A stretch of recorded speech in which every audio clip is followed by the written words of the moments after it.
오늘 우리에게 주신 하나님의 말씀은 사도행전 10장 23절 말씀 한 절만 보도록 하겠습니다. 사도행전 10장 23절 말씀입니다. 제가 가진 성경책은 신약성경 203페이지에 있습니다. 사도행전 10장 23절 말씀 다 찾으신 줄 알고 우리 한 목소리로 같이 합독하도록 하겠습니다. 시작. 베드로가 불러들여 유숙하게 하니라. 이튿날 일어나 그들과 함께 갈새 요바에서 온 어떤 형제들도 함께 가니라. 아멘. 한 번만 다시 읽겠습니다. 시작. 베드로가 불러들여 유숙하게 하니라. 이튿날 일어나 그들과 함께 갈새 요바에서 온 어떤 형제들도 함께 가니라. 아멘. 잠시 기도합니다. 하나님 아버지, 이 시간에 하나님의 말씀이 선포될 때에 우리의 영의 귀를 열어주시고 우리의 심령을 하나님께서 열어주셔서 하나님의 말씀이 우리 마음밭에 잘 심겨지게 하여 주시옵소서. 예수님의 이름으로 기도합니다. 아멘. 사도행전 10장은요 이방인의 가정 가운데 놀라운 구원의 역사를 기록한 책입니다. 고넬료라는 로마 군대 관리가 복음을 듣고 온 가족이 구원을 받고 세례를 받는 그 아름다운 이야기가 기록됐죠. 구원의 이야기는 항상 우리의 마음을 흥분하게 만들고 감동스럽게 만들고 그리고 하나님의 일하심과 계획하심이 너무나도 놀랍고 어메이징합니다. 고넬료 가정 가운데 임한 구원의 역사와 계획은 하나님께서 사도 베드로를 사용하셔서 이루시는데 하나님은 베드로를 사용하시기 전에 먼저 베드로를 고치시고 만지십니다. 그의 마음속에 있었던 선입관과 편견을 먼저 없애시는 내용의 말씀이 바로 지난주에 나눴던 말씀이죠. 오늘은 그 부분에서 좀 더 이어서 좀 생각해 보려고 하는데요. 특별히 23절 말씀 가운데 주시는 말씀을 나누어 보려고 합니다. 베드로는 예수님의 1등 제자였습니다. 아주 열심히 있었고 예수님이 승천 이후 사도가 되었을 때에도 예루살렘 교회에서 사역할 때 참으로 많은 표적이 일어나는데 가장 핵심적인 인물이었어요. 설교할 때마다 수천 명씩 회개하고 주님에게로 돌아왔고 민문의 안진뱅이를 고치고 중풍병자 애니아를 고치고 죽은 다비다를 살리는 등등 예수님께서 하셨던 많은 표적들 그런 것과 유사한 일들을 베드로도 했습니다. 그런데 이상한 것은 성경은 그런 베드로를 그가 했던 일들에 비해서 그렇게 많이 주목하진 않습니다. 왜냐하면 그것들은 베드로의 능력으로 베푼 기적이 아니라 바로 베드로 안에 있었던 예수 그리스도의 능력으로 그들을 고쳤기 때문입니다. 그래서 미문에서도 뭐라고 얘기합니까? 금과 은은 내게 없지만 내게 있는 것으로 내게 주노니 곧 나사렛 예수 그리스도의 이름으로 일어나 걸어라. 예수 그리스도의 이름으로 일어나 걸으라고 이야기했고 애니아를 고칠 때도 뭐라고 얘기합니까? 애니아야 예수 그리스도께서 너를 낫게 하시니 일어나 네 자리를 정돈하라. 이 모든 것이 순전히 예수 그리스도의 능력임을 강조합니다. 그럼에도 불구하고 어쩌면 베드로의 마음 한쪽에는 자신도 모르는 우월감이 점점 생겼을지도 모르겠습니다. 자신이 예수님으로부터 쓰임받고 있는데도 불구하고 가는 곳마다 성령의 역사가 일어나니까 그는 자신도 모르게 조금씩 교만한 마음이 생겼을지도 모르겠어요. 그런 사이에 베드로는 환상을 보게 되죠. 그 환상은 유대인으로 자라온 베드로에게는 상상도 할 수 없는 환상이었습니다. 하늘로부터 큰 보자기 같은 그릇이 내려왔는데 그곳에는 온갖 짐승들이 있었습니다. 부정한 것도 있었고 정한 것도 있었습니다. 그리고 한 소리가 들리는데 그것들을 잡아 먹어라. 이런 음성이 들렸어요. 그때 베드로는 한사코 그것을 먹을 수 없다고, 그것들은 내가 그동안 먹지 않았던 것들이라고 대답을 합니다. 그런 환상이 3번이나 있은 후에 베드로는 이 환상이 무슨 뜻일까 곰곰이 생각하다가 어떤 사람들이 자신을 찾아온 것을 알게 되죠. 그리고 그때 성령님께서 말씀하십니다. 두 사람이 너를 찾으니 일어나 내려가 의심하지 말고 함께 가라. 내가 그들을 보내었느니라 라고 말씀하십니다. 여기서 두 사람이라고 하는 것은 숫자 2를 의미하는 것은 아닙니다. 헬라어 원어로 보면 넘버 2를 가르치는 단어가 없습니다. 그저 사람들이라는 복수형만 쓰였습니다. 실제로 7절에 보면 고넬료는 집안 하인 둘과 부하 가운데 한 사람, 경건한 한 사람을 불러서 보냈다라고 쓰여 있잖아요. 총 3명입니다. 그래서 19절에 두 사람을 영어 성경으로 찾아보면 Three men are looking for you 라고 번역했습니다. 그래서 두 사람이 아니라 베드로를 찾고 있는 사람들이라고 해석해야 더 맞는 번역이에요. 어쨌든 사람들이 찾아왔습니다. 그리고 베드로는 그들을 만나게 됩니다. 그리고 나서는 그 환상이 이런 뜻이었구나 점점 깨닫게 되는 거예요. 이 일을 위해서 환상을 보게 하셨구나. 이 이방인을 따라서 떠나가라는 뜻이구나 라는 것을 깨닫게 되었습니다. 이 모든 일은 하나님께서 베드로의 편견을 깨는 작업을 하고 계셨던 것이죠. 만일 그런 환상이 없이 그들이 그저 찾아왔더라면 베드로는 그 고넬료 집에 가지 않았을 거예요. 왜냐하면 20절에 성령님께서 이렇게 말씀하시잖아요. 일어나 내려가 의심하지 말고 함께 가라. 내가 그들을 보냈다. 성령님의 이 음성이 없었더라면 베드로는 충분히 의심하면서 따라가지 않았을 사람이다라는 것을 나타내고 있는 것입니다. 베드로가 그렇게 1등 사도로 귀하게 쓰임받는 사람임에도 불구하고 여전히 그의 마음속에는 이방인에 대한 편견이 남아 있었다라는 것을 보여줍니다. 그리고 하나님은 그 부분을 다루시기를 원하는 거예요. 자, 베드로는 아마도 내가 이 정도밖에 안 되는 사람이었구나. 내 마음속에 아직도 나도 모르게 편견과 관습에 사로잡혀 있구나라는 것을 깨닫는 귀중한 순간이었을 것입니다. 여러분, 편견이 뭐예요? 제가 사전을 찾아보니까 사전적 의미는 편견이라고 하는 것은 편향된 견해, 약간 어려운데 즉 충분한 근거도 없이 다른 사람을 나쁘게 보거나 아니면 반대로 그저 근거 없이 좋게 보는 것, 근거 없는 편향된 시각이라고 하는 것이 편견이다라고 나옵니다. 그동안 베드로에게는 자신도 모르게 이것은 속된 것이고 이것은 정한 것이고 나는 속된 것은 먹지 않고 하나님은 유대인을 선택하셨고 이방인들을 선택하지 않으셨고 이런 생각으로 가득 찼었을 것입니다. 그도 그럴 것이 그동안 베드로가 사역했던 지역이 예루살렘 중심 그 지역이었는데 그때는 주로 사역 대상이 유대인들이었어요. 유대인들 중에서 예수 그리스도를 안 믿는 사람들을 대상으로 사역을 했었습니다.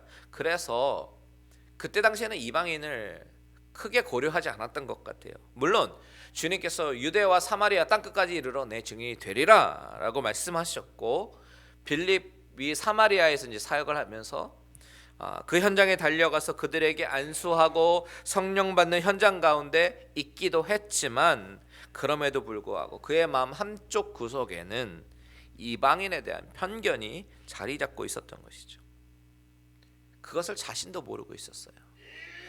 그런데 무두장이 집에서 지내면서 그런 편견과 고정관념이 조금씩 깨어지기 시작합니다. 사람들이 싫어하고 기피하는 그런 무두장이 죽은 동물을 만지면서 가죽을 벗겨야 하는 그 직업은 참으로 부정한 직업이었어요. 그런 집에서 그와 함께 밥을 먹고 그들이 덮었던 이불을 덮고 그들이 사용하던 용품들을 사용합니다.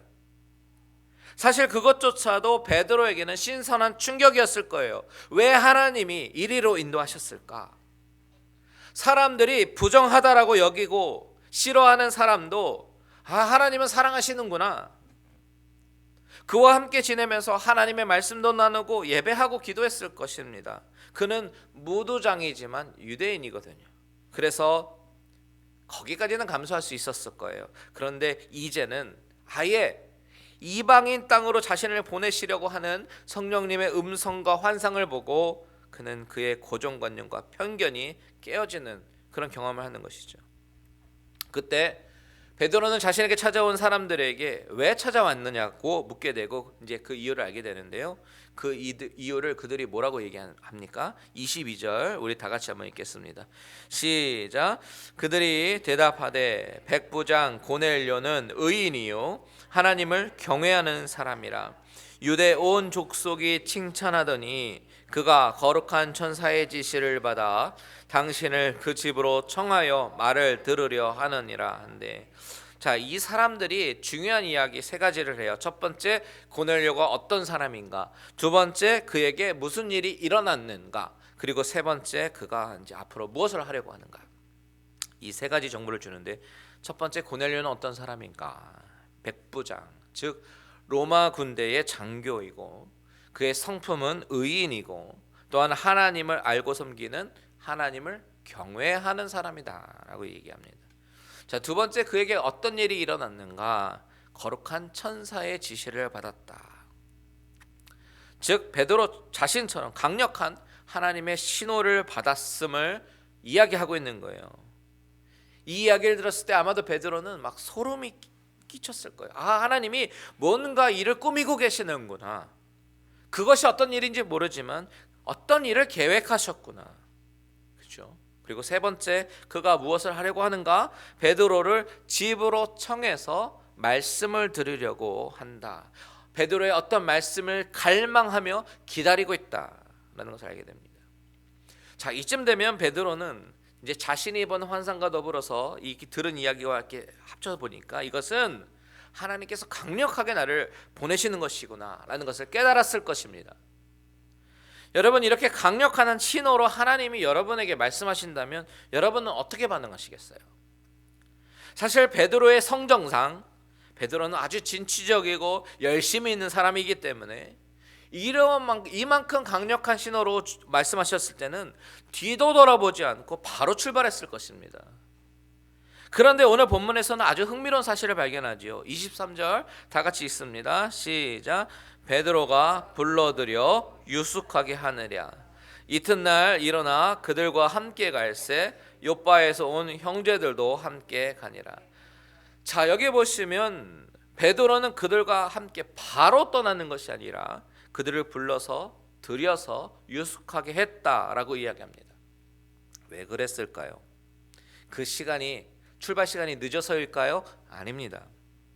베드로가 지금 고넬료가 보낸 사람들과 만난 시간이 언제예요? 6절에 보니까 유대 시간으로 제6시, 현대의 시간으로 정오 정도 됩니다. 지난 시간에도 살펴봤지만 베드로는 지금 점심시간이 되어서 기도하다가 배가 고파서 밥을 먹으려고 하다가 환상을 보게 된 거잖아요. 그러니 그때 점심을 같이 먹고 바로 출발했어도 고넬료의 집이 있는 그 가이사랴까지는 25마일에서 30마일 정도밖에 되지 않기 때문에 하루 만에 갈 수 있는 거리예요. 그렇다면 왜 그들을 집으로 불러들여서 유숙하게 했을까요? 여기서 유숙하게 하다라는 이 단어를 원어로 보니까 이 단어가 가지고 있는 뜻은 후히 대접하고 영접했다라는 의미를 가지고 있습니다. 베드로는 점심 식사를 하고 길을 나설 수도 있는 그런 시간과 여건이었지만 자신을 찾아온 사람들을 하루 동안 편안히 쉬게 해주기 위해서 다음 날까지 기다린 것입니다. 즉 먼 길을 온 사람들에 대한 배려였던 것이죠. 그런데 여기에는 또 다른 하나님의 섭리와 계획도 있었습니다. 이 사람들의 조합을 한번 보십시오. 결코 서로 편하게 지낼 만한 사람들의 조합이 아닙니다. 그런 상황이 아니에요.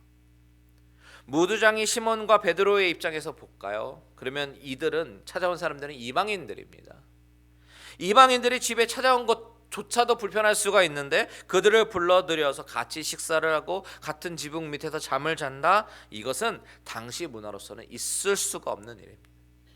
시몬이 무두장이라는 직업을 갖고 있어서 비록 사람들로부터 멸시와 천대를 받았지만 엄연한 유대인입니다. 그래서 이것은 시몬조차도 받아들이기가 어려운 일입니다. 그렇다고 고넬료와 하인들의 입장에서 볼까요? 그들은 뭐 편하겠습니까? 아닙니다. 10장 7절에 보니까 고넬료는 집안 하인 둘과 부하 가운데 한 사람을 보냈다라고 얘기하는데 여기서 하인이라고 쓰인 이 단어를 헬라어 원어로 보니까 우리가 흔히 알고 있는 종, 둘로스가 아니에요. 여기에는 오이케테스라는 단어가 쓰였습니다. 오이코스라는 그 집을 의미하는 단어하고 어원이 같습니다. 집을 맡아서 관리하는 관리인, 청지기, 이런 뜻을 가지고 있는 단어예요.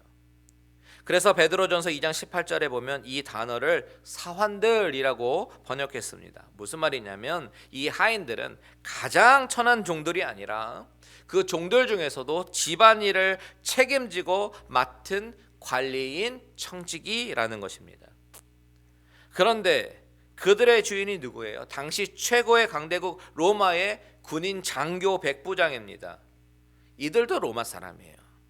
유대인들은 이방인들을 종교적인 이유로 거들떠보지 않았지만 이들은 정치적인 자부심으로 유대인이나 특히 무두장이 같은 직업을 가진 사람 별로 상종하고 싶지 않은 그런 사람들이었을 거예요.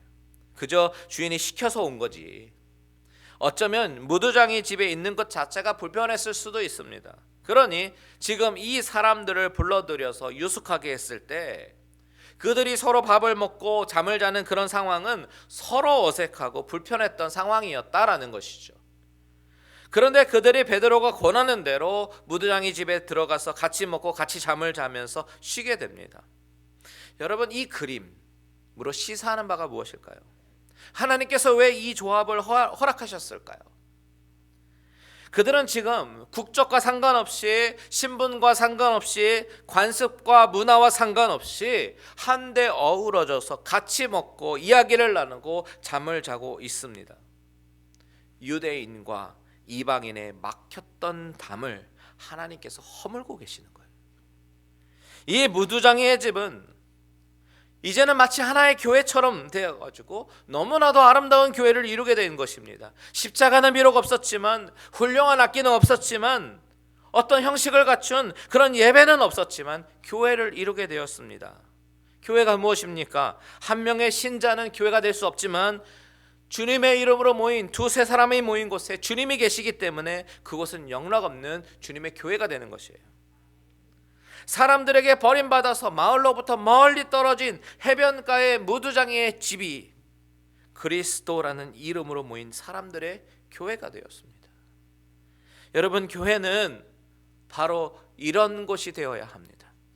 신분과 나이와 문화가 달라도 직업에 빈부 귀천이 없고 편견이 없이 함께 어우러지는 곳이 교회가 되어야 합니다.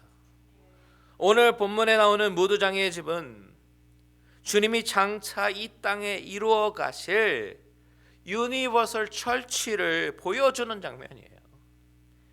우리가 정말 가난한 선교지에 갔을 때요, 그들의 언어가 달라도, 그들과 언어가 달라도 같이 찬양하고 함께 기도하며 은혜를 받잖아요.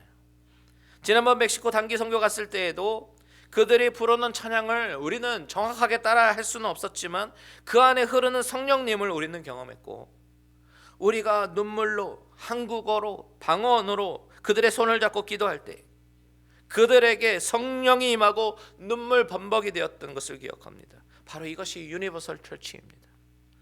언어도 필요 없고 피부색도 필요 없고 빈부의 격차도 존재하지 않는 것이 바로 예수 그리스도가 머리가 돼서 교회를 이루어가는 사람들, 바로 이 사람들이 하나님이 이 땅 가운데 세우시려고 하는 교회인 줄 믿습니다. 한국 기독교 역사를 보니까 흥미로운 기록이 있어요. 잠시 소개해드리겠습니다. 1890년대 무어 선교사가 세운 곤당골 교회라는 교회가 있었습니다.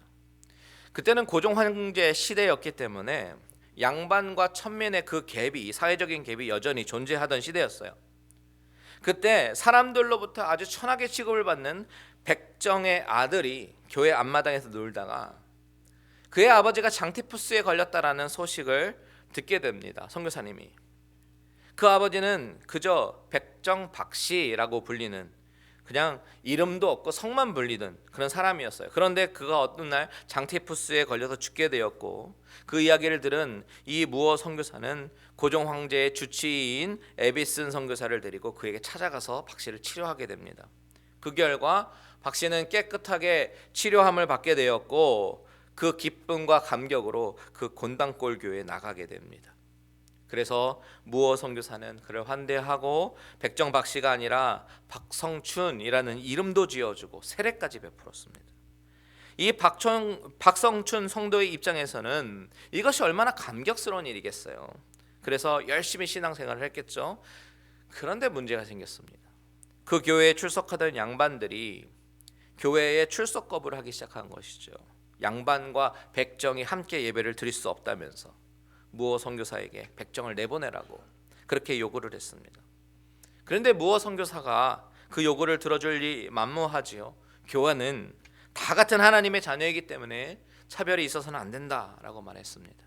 그래서 양반들은 교회를 다 떠나고 자신들이 다닐 교회를 따로 세웠습니다. 그때 문제의 핵심이었던 이 박성춘 성도의 마음이 어땠겠어요? 자기 때문에 교회에 분열이 생긴 것 같아서 미안하기도 하고, 그래서 더욱 빚진 자 마음으로 열심히 백정들을 전도하기 시작했습니다. 백정을 사람으로 취급해주는 교회가 있다고. 그래서 빈자리를 메꿔 가기 시작했습니다. 그래서 그 곤당골 교회의 별명이 백정교회라고 불리기도 했다고 합니다. 그런데 이후에 갈라져 나갔던 그 양반 교인들이 신앙이 들어가고 복음이 들어가니까 어떻게 되겠어요? 교회에서 신앙생활을 하면 할수록 복음의 은혜가 그 사람들을 지배하게 되고, 그 양반들이 자신들의 잘못을 뉘우치기 시작한 것이죠. 그래서 그들은 무어 선교사에게 찾아와서 잘못을 뉘우칩니다. 그리고 돌아왔습니다. 그래서 양반교회와 백정교회가 합쳐지게 되었는데, 그 교회는 지금 현재 인사동에 있는 승동교회의 전신이 되었습니다. 1898년에 100명의 교인이 있었는데 그 중에 30명이 백정이었대요. 이렇게 양반과 백정이 예수 그리스도를 머리로 모시고 같이 섬기는 한 교회가 되고, 그 박성춘 씨는 나중에 그 교회에서 장로가 되었다고 합니다. 이것이 한국 기독교 역사에 있는 일이에요. 오늘 본문에서 무두장이와 사도 베드로와 로마 백부장의 하인들과 로마 군인이 한데 어우러져서 같이 식사의 교제를 나누고 하나님에 관한 이야기, 예수님에 관한 이야기를 나누면서 그들은 주님이 원하시는 참 교회를 이루어가고 있습니다. 여러분, 바로 이 모습이 오늘 하나님이 우리 갈릴리 은혜교회를 통해서 보고 싶으신 모습이라고 저는 믿습니다. 여러분, 우리 공동체 안에 다름은 있을 수 있습니다. 살아오는 환경도 다르고 생각도 다릅니다. 그런데 하나님은 그 다름 가운데 하모니를 이루며 주님의 한 지체된 자로서 교회를 이루어가는 모습을 보기를 원하신다는 사실을 기억하십시오. 사도 바울은 교회란 무엇인가? 교회론의 정수인 에베소서를 통해서 강조하는 것이 우리의 원래의 정체성은 본질상 진노의 자녀이었음을 강조합니다.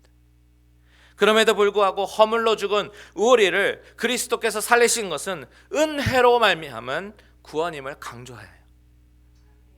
그러면서 사도 바울은 이렇게 이야기합니다. 에베소서 2장 13절 14절 우리 같이 한 목소리로 읽도록 하겠습니다. 시작. 이제는 에베소서 2장 13절 14절 시작. 이제는 전에 준비됐습니까? 같이 읽을까요? 아니에요? 제가 읽어드릴게요. 이제는 전에 멀리 있던 너희가 그리스도 예수 안에서 그리스도의 피로 가까워졌느니라. 그는 우리의 화평이신지라 둘로 하나를 만드사 원수된 것 곧 중간에 막힌 담을 자기 육체로 허시고. 예수 그리스도께서 화평이 되셔서 막힌 담을 자신의 육체로 허셨다라고 말씀합니다. 그 담이 허물어졌기 때문에 죄인된 우리, 그리고 하나님과 원수된 우리, 죄의 담으로 인해서 하나님과 멀리 떨어진 우리를 하나님과 연합하게 하신 것입니다. 16절 준비됐나요? 시작. 또 십자가로 이 둘을 한 몸으로 하나님과 화목하게 하려 하심이라. 원수된 것을 십자가로 소멸하시고. 자, 십자가로 하나님과 화목하게 하셨다. 원수된 것을 십자가로 소멸하셨다. 이렇게 말씀합니다. 그런데 그 십자가는 하나님과 우리와의 관계만 하나로 묶으신 것이 아니죠. 주님이 하신 담은 바로 이방인과 유대인도 하나로 만드시고 모든 사람과 사람을 복음 안에서 묶으시는 것입니다. 그래서 22절에 이렇게 얘기합니다. 너희도 성령 안에서 하나님이 거하실 처소가 되기 위하여 그리스도 예수 안에서 함께 지어져 가느니라. 성령 안에서 우리는 예수 안에서 함께 지어져 가는 것이 바로 교회라는 것이에요. 우리 교회를 향한 하나님의 마음과 메시지가 이것인 줄 믿습니다. 오늘 본문 베드로가 고넬료의 하인들을 불러들어서 유숙하게 했다라는 이 짤막한 한마디의 말씀을 통해서 우리는 어떠한 교회가 되어야 하는지에 대해서 분명히 말씀하고 있습니다. 여러분, 우리 갈릴리 은혜교회는 예수를 머리로 모시고 지체가 지체를 돌보고 아끼는 하나된 공동체가 되기를 축복합니다. 나와 다르다고 말도 섞지 않고 마음에 맞는 사람들하고만 그룹을 짓기보다는 그리스도의 보혈로 한 몸이 된 그 지체로 마음을 열고 함께 예배하고 기도하고 찬양하는 거룩한 하나님의 백성들이 되시기를 주님의 이름으로 축원드립니다. 그날 밤에 무두장의 집은 부흥회가 있었을 것이라고 짐작이 돼요. 하나님이 어떤 분이신지 베드로는 증거했을 것이고 무두장에도 은혜를 받고 고넬료의 하인들도 은혜를 받지 않았을까 상상을 해봅니다. 우리 갈릴리 은혜교회도 어떤 교회가 되어야 합니까? 오늘 본문 말씀을 통해서 주시는 것처럼 서로 달라도 하나가 되고 늘 모일 때마다 은혜를 나누고 살아계신 하나님이 내 삶 가운데 어떻게 역사하셨는지를 나누고 기도하며 찬양하는 그런 공동체가 되시기를 주님의 이름으로 축원드립니다.